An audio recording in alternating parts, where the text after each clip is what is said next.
ఇప్పుడు ఏంటంటే ఫస్ట్ మనకి బల్బ్ ఉంది కదా, ఈ బల్బుని మనము ఒక స్విచ్ ద్వారా ఆపరేట్ చేయాలనుకుంటున్నాం. సో ఫర్ ఎగ్జాంపుల్ ఈ యొక్క బల్బ్ని మనం డైరెక్ట్గా ఈ యొక్క బాక్స్లో ఎక్స్టెన్షన్ బాక్స్లో పెడితే డైరెక్ట్గా వెలుగుతుంది.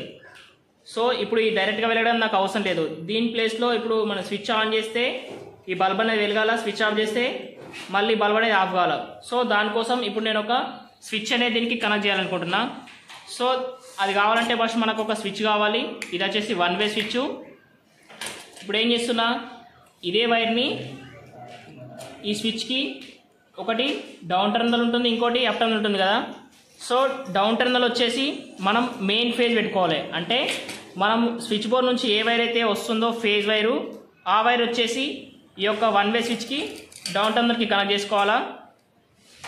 అలాగే అప్ టెర్మినల్ వచ్చేసి బల్బుకి వెళ్ళే ఫేజు, అంటే బల్బుకు 2 వైర్లు ఉంటాయి కదా, ఒకటి ఫేజు ఒకటి న్యూట్రల్.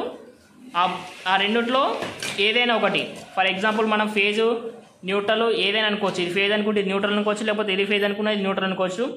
బల్బు దగ్గర ఫేజ్ న్యూట్రల్ అనేది ఇది కూడా పర్టికులర్గా ఇదే పెట్టాలని ఏం రూల్ ఏమి ఉండదు. సో కాబట్టి ఒక వైర్ అనేది నేను ఇప్పుడు ఏం చేస్తున్నా, అప్ టెర్మినల్కి కనెక్ట్ చేస్తున్నా, బల్బు నుంచి వచ్చింది. ఓకే, సో ఇది డౌన్ టెర్మినల్, అప్ టెర్మినల్ వచ్చేసి బల్బ్ యొక్క వైర్ కనెక్ట్ చేసేసాం. సో మిగిలింది వచ్చేసి ఇది న్యూట్రల్. అంటే ఈ ఎల్లో కలర్ వైర్ వచ్చేసి ఇప్పుడు మెయిన్ ఫేజ్లో పెట్టుకోవాలి, ఈ వైర్ వచ్చేసి ఇప్పుడు న్యూట్రల్లో పెట్టుకోవాలి. సో ఇప్పుడు స్విచ్ అనేది ఆఫ్లో ఉంది. సో మనకి సాకెట్లో చూసుకున్నట్టయితే ఇది అనేది ఫేజ్,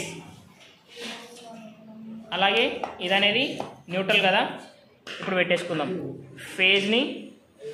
ఫేజ్లో పెట్టేసుకున్నాం, అలాగే న్యూట్రల్ని న్యూట్రల్లో పెట్టేసుకున్నాం.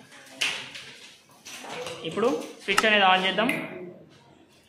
బల్బ్ అనేది వెలిగింది. స్విచ్ ఆఫ్ చేసి మళ్ళీ బల్బ్ అనేది ఆఫ్ అవుతుంది కదా.